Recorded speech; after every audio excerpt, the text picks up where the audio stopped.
Hello friends, looking at current affairs for 30th June. The news items picked up from the Hindu newspaper are these 10. We'll look at them in detail. The first one, Narendra Modi condemns killing in the name of Gau Bhakti. So this is again Prime Minister Narendra Modi speaking against cow vigilance. He has earlier too given a stand on this issue, and again he has reiterated that killing of people in the name of Gau Bhakti is not acceptable. You cannot take law in your own hands.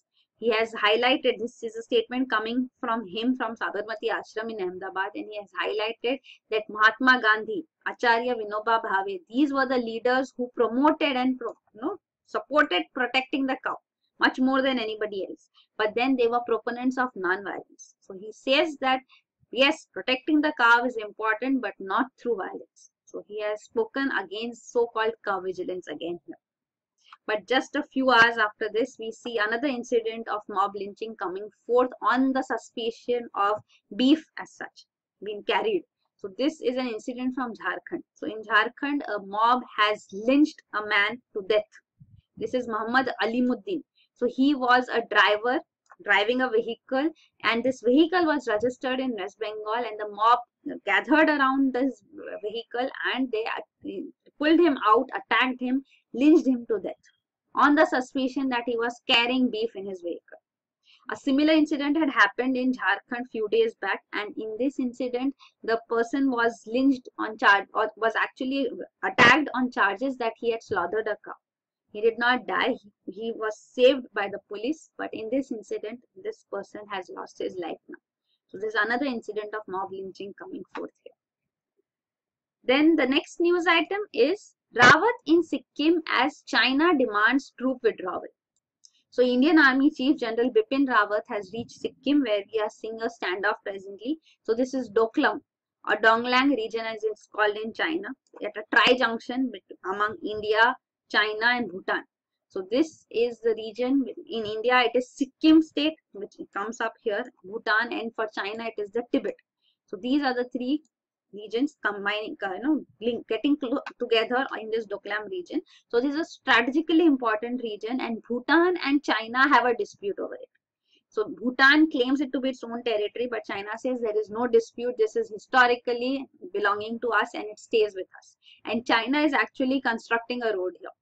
And when Bhutan raised its voice, India also asserted that and put forth the viewpoints before the People's Liberation Army of China, but that was not to the liking of the Chinese.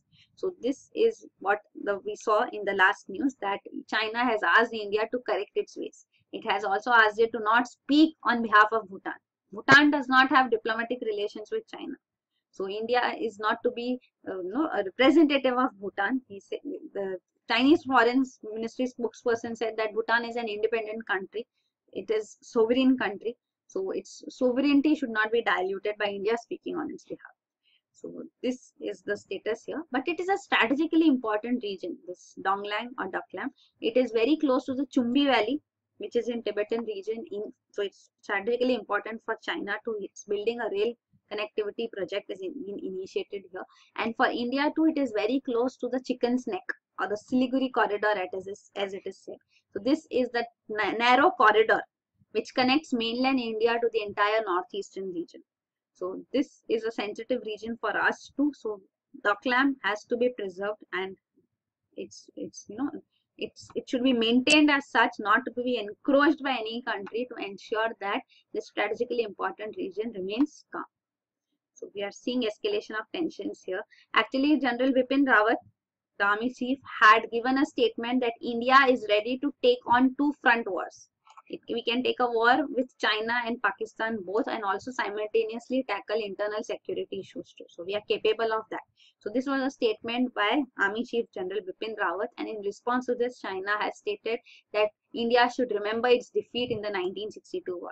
So 1962 India-China war took place, in which India was brutally defeated. So that is being reminded, and India is being asked to withdraw forces in this region now. So this is the standoff here in Doklam. Then this is the India-China boundary. So it comprises of three major sections. One is the western section with Jammu and Kashmir state. Then this is the middle section between Tibet, the Chinese territory, and Himachal Pradesh, Uttarakhand states of India. Then this is Nepal. So we do not have India-China border in this region. It's not a continuous border. Then we have this border in Sikkim. Then again Bhutan is lying here. So we don't have a direct border with China in this region too. And then this is the eastern sector of the border, both combining together. So this is the northeastern state of Arunachal Pradesh. So actually in this western sector, we have a dispute because in 1962 War II, China has acquired this region. You can see this whole region which is shown here. So this region as such is a region of dispute because here Aksai Chin region, which is largely uninhabited, has been acquired by China because it is strategically important for it. Because this is close to the Xinjiang province, which is a region of unrest for Uyghur Muslims of China reside here. So this is a region of unrest for China. So that is why it had acquired this territory. But then its main dispute, the 1962 war also, actually it acquired this territory. But the main dispute was on Arunachal Pradesh. So in the eastern sector, China claims the entire Arunachal Pradesh state to belong to itself. So this is a major dispute. This region is generally calm, peaceful. There are no disputes here. And the McMahon line which you hear of, India-China border, is also the line here. So this comprises of the McMahon line. So here you can see in the eastern sector. So this is historically known as the McMahon line, and China does not accept this McMahon line. It says whole of Arunachal Pradesh belongs to it. And this is the reason for the 1962 war too. It had encroached in this region, but later unilaterally retreated, but retained Aksai Chin. So this was what happened then. This is the India-China border. And presently the skirmishes which we are seeing are in this region. This is the state of Sikkim here. Right? So Doklam Tri-Junction lies here. Then the next news item is Indigo Airlines shows interest in buying stake in Air India. So we have already discussed about Air India and a strategic sale is due. So now Indigo, which is a low budget, low cost airline of India, has shown interest in buying at least the international business of Air India. So this is an official request going to the government. So that is why government has brought out in the open. Government says that many more informal requests have also come forth. So this it's trying to show that market value of Air India as such. At market, there is still demand in market, and the strategic sale will be a comparatively not an unimaginable task. It will be possible. So this is being highlighted, and also the government has clarified that Air India sale, strategic sale, would take place only through bidding. A tender process would be initiated soon. So this is being stated.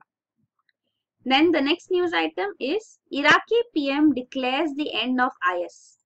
So this is Iraqi Prime Minister now declaring that Islamic State, the state of falsehood, has come to an end. So this is regarding Mosul. Mosul is the second largest city of Iraq. And this is the place from where Abu Bakr al-Baghdadi, the leader of Islamic State, had declared his caliphate and called himself the caliph in 2014, almost 3 years ago now. So now finally Islamic State, or Daesh as they call themselves, the acronym in Arabic, they have finally come to an end. Mosul, the fight for Mosul was going on for long. The US-backed Iraqi forces were advancing towards this region, and it was just a few days back that we had got the news that the insurgents, the Islamic State militants themselves, had blew up, bombed down this medieval mosque, the Al-Nuri mosque and the Al-Hadba minaret. So this is the slanting minaret here, which is famous. So this had been bombed by themselves, because they knew the US-backed Iraqi forces are advancing, and now finally it has been announced that Mosul will soon be taken over completely. They have also said that Islamic State militants, few of them are lying in the neighborhood of the old city here, otherwise all have been routed. UN had also earlier highlighted that there are around lakhs of civilians as such who are being used as human shields in this region, in the old city. So retake of the old city has been initiated, and this is the final conclusion that the mosque has been captured as such, the region from where they had started their caliphate. So this is the whole timeline also you can see. So it had this fight for Mosul, acquiring Mosul, has been going on for long. Finally you can see now it has seen its conclusion. The Mosul, this mosque has been also taken over finally. Then the next news item is try to resolve privilege issue, says Karnataka High Court. So this also we had seen earlier. This was regarding the editors of two Kannada tabloids who have been prosecuted for breach of privilege. So the Karnataka Legislative Assembly has passed a resolution, privilege motion as such, and they have said that these editors have to be imprisoned for a term of 1 year and a 10,000 rupee fine will be imposed on them. So this has been challenged in the Karnataka High Court, but the Karnataka High Court has suggested that the counsel who is representing the Speaker of the Legislative Assembly and the Chairman of the Privileges Committee who had passed this resolution, so they take steps to resolve this controversy. So High Court is asking the legislature itself to resolve the controversy as such. So if this can be done, then there is no need for judiciary to intervene, because the legislature's domain, judiciary's domain has to be maintained. The balance as such has to be maintained. So that is one step which has been taken by Karnataka High Court here, giving an opportunity to the legislature itself to correct itself, because this has become a huge controversy. So these editors have been charged because they had written articles in their publication against 3 MLAs of Karnataka Legislative Assembly. So this has been called as defamatory and they have been charged on breach of privilege with 1 year prison sentence. So this is an attack on journalism, on freedom of journalism, freedom of press as such. So that is why this has become a huge issue. So the Speaker has the residual powers actually. So there are privilege motion provisions which are there in the Constitution itself. The Legislative Assembly can also prosecute a person on charges of contempt of the House as well. But then these editors who have filed a petition here are saying that they are questioning even the breach of privilege, that what they did not amount to breach of privilege also. So let's see what Karnataka High Court presently, Karnataka High Court was also asked by them that the High Court should stay this prison sentence and fine. But Karnataka High Court says we have full faith in the additional Advocate General who is representing the government before us, and it has been assured that this jail term and fine would not, jail term specifically would not be initiated presently. So they will not precipitate the matter, they will not make the matter worse. So that is why there is no need for issuing a stay order or direction not to arrest. So court has not issued such a direction too. So we'll see what further developments take place in this matter too. Then the next news item is heaviest satellite of ISRO launched. So actually there is nothing new in this article. We have already covered this. Just the news presently a day before. That the news presently is that it has been launched. The news was that the GSAT-17 satellite will be launched on Ariane 5 rocket from French Guiana by European Space Agency for India. So this 21st launch of by Ariane rocket as such for India has been launched now. The previous satellite which was launched was GSAT-18. Now in October 2016, GSAT-17 presently has been launched in June 2017, and the next satellite which we are going to send on Ariane rocket by European Space Agency from French Guiana is GSAT-11. So this is a very heavy satellite. The heaviest so far is GSAT-17 only. That's the headline.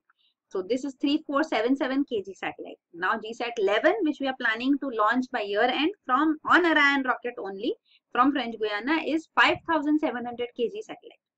French Guiana is a region in South America which belongs to France. It's France's administered territory here. So this foreign launch is expected, GSAT-11 launch is expected to be the last launch by a foreign country as such for India, because we are building our capabilities. We have already established GSLV Mark III, the satellite launch vehicle which launched a satellite. So a heavy satellite was launched using cryogenic engine, and now we are going to master it, because earlier it was stated we can launch only 2 satellites in a year. So 2 launches can be possible. So now we see that our capabilities are enhanced and we can launch our own satellites. So we'll wait and watch for that too. So this is the news here. The next news item is India gets a sharper eye in the sky. So this is regarding Cartosat 2E. So this is a remote sensing satellite or Earth observation satellite. So this is a third Indian remote sensing satellite that can send 60 centimeter resolution pictures from an orbit 500 km above the Earth's surface. So earlier the Cartosat series satellites which were there were sending images which were 1 meter.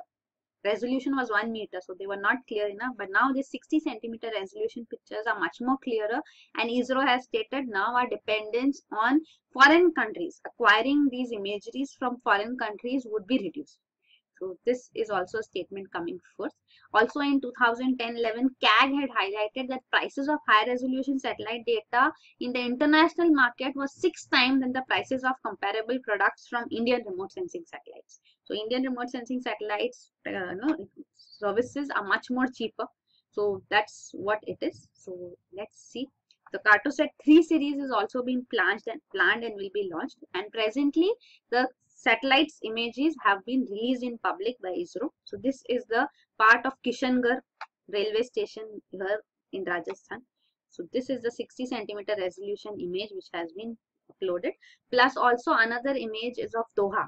So this a high resolution image you can see of Doha, Qatar. This Cartosat 2E images have been released presently. So Cartosat 2 is the 6th and the last of the second generation cartograph themed series. So this Cartosat 2 series has 6 satellites. Cartosat 2, then 2A, 2B, 2C, 2D, and this is the 2E satellite. So this is there.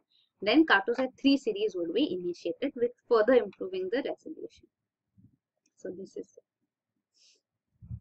So cartography basically means mapping. So that is the practice of mapping. So Cartosat satellites are satellites for this purpose, for mapping. So these satellite services will also be useful for urban planning, city development. So you can see then for town planners, creators of urban infrastructure, even for agriculture, project monitoring, even for decision makers in smart city, Amrut projects, these images would be quite beneficial. They will be assisting in further planning and development. Then the next news item is Pakistan bans Tajik. This is Tehreek-e-Azadi Jammu and Kashmir. So this is an organization which India has claimed is the front of Hafiz Saeed's Jamaat-ud-Dawa. So Hafiz Saeed, you should remember, is under house arrest. He has been put under house arrest by Pakistan because of pressure from US. And now this Tajik, which India claims to be the front organization of Jamaat-ud-Dawa, Hafiz Saeed, has also been banned by Pakistan. So this Jamaat-ud-Dawa has not been banned as such. It has been put under watch list. And Hafiz Saeed is under house arrest. This is also on the pressure from United States. And now we are seeing Tajik, which is the front of, claimed to be the front of Jamaat-ud-Dawa, has been banned. So you should more so know about Financial Action Task Force. This is the first time that Pakistan has taken action on the basis of representation from India regarding such terrorist organizations. So you can see this Financial Action Task Force. What is this? You should know it was set up in 1989 on the initiative of G7, the 7 most powerful nations, the developed nations of the world. G8 actually comprises of Russia as well, and G7 excludes Russia. So this is there. So Financial Action Task Force, as we discussed, its basic objective is combating money laundering. Then later it was also added that it would combat terrorist financing and other related threats which threaten the integrity of the international financing system. So it is here to uphold the integrity of international financing system. So it is actually a policy making body which generates political will. So what is required for taking action is the political will. So it monitors countries' performance also, that whether they are progressing in implementing the FATF recommendations. So these recommendations come from time to time. Also, there is a provision for peer review. So members would have reviews done. So mutual evaluations would be done by member countries. So this peer review provision is there through which countries' progress is monitored as well. So this is the Financial Action Task Force. Its headquarters is in OECD, Organization for Economic Cooperation and Development. Again, a grouping of developed countries in Paris. And FATF decision-making body is FATF plenary. So this our request was also put forth at this FATF plenary, and this plenary meets 3 times every year. Okay. That is there. Then other things which you should know about FATF is that it is also the organization which is calling for bringing in financial inclusion. because it is upholding international financial systems integrity. So financial inclusion here, basically what it calls for is that people should be included into the financial system. So when everything takes place through the process of banking, through through legitimate routes, then, and not through cash, through these banking system and online routes, then they can be tracked. So that is why financial inclusion is also highlighted, and India's model is also studied as such, because India with minimal KYC norms, know your customer norms, has brought in financial inclusion and is working towards it. So this is there. So a plausible option for FATF to enhance financial inclusion. So that is how money laundering can also be tracked, and that is how even the process of terror financing can be curbed. Then one of the ways, actually, you can say. Then the next news item, the last one, is Modi's visit to upgrade relationship with Israel. So we are seeing that now Prime Minister Narendra Modi is going to visit Israel in the first week of July, and this will be the first visit by an Indian Prime Minister to Israel. No Prime Minister of India has ever visited Israel. And the year 2017 is significant because this represents the 25th year of establishing bilateral relations between India and Israel. So this year will also see Prime Minister of Israel visiting India. So Benjamin Netanyahu, the Prime Minister of Israel, will also be visiting India in the year and has also been announced. So we have cooperation in various aspects, in cyber security, agriculture, tourism, health, etc. We have strong relations, science and technology, even defense. India is the largest arms export market in the world for Israel. So that is there. So we are having strong relations in space technology, defense technology also, and we'll be further enhancing, and MOUs will be signed during the present visit too. It has again been highlighted, it's not a visit which is going to look into defense deals. So that has been clarified as well. And then there is a statement given that there will be strategic partnership on these issues like water, agriculture, science and technology, and space, which would be upgraded. The partnership would be upgraded to strategic partnership on these issues. So this is also a statement coming forth. Generally, strategic partnership we understand is with respect to space and defense. So here it is water, agriculture included as well. Then another important deal which is highlighted, which was signed by India and Israel in April 2017, is $2 billion deal for advanced medium-range surface-to-air missiles. So these are being taken from, we are having from Israel. So this is the partnership deal which we have signed. Here you can see this is the detail given here. So, diplomatic relations, it was established in 1992, and since then we have been having assistance from Israel. It provided us emergency supplies, defense supplies too, during 1999 Kargil conflict too, and it has emerged as India's largest arms supplier to its, its third largest for long after US and Russia. At one point of time, it has also become the largest supplier as well. Then these are the various deals, defense deals also between Israel and India. But it's not just restricted to defense that we have a cooperation, but it is also in agriculture sector. Israel is said to be a master in drip irrigation technology. So water conservation technology, it has mastered those technologies, and they have been acquired by India as well. So there is cooperation in those aspects as well. So this is regarding the medium-range surface-to-air missile system too, which would be acquired. So this is MRSAM. So this will be developed by DRDO, Defense Research and Development Organization, and Israeli aerospace industry together. The production of these missiles will be done in bulk by Indian PSU, Bharat Dynamics. So this is there. And the capabilities you can see mentioned here. The details of its specifications as such, and the requirements of the Army, Navy, Air Force as such shown. So that is it. We'll hear more about India-Israel relations once the visit initiates. So that is going to come up in news, and we'll have further detailed discussions too. So that is it. Thank you.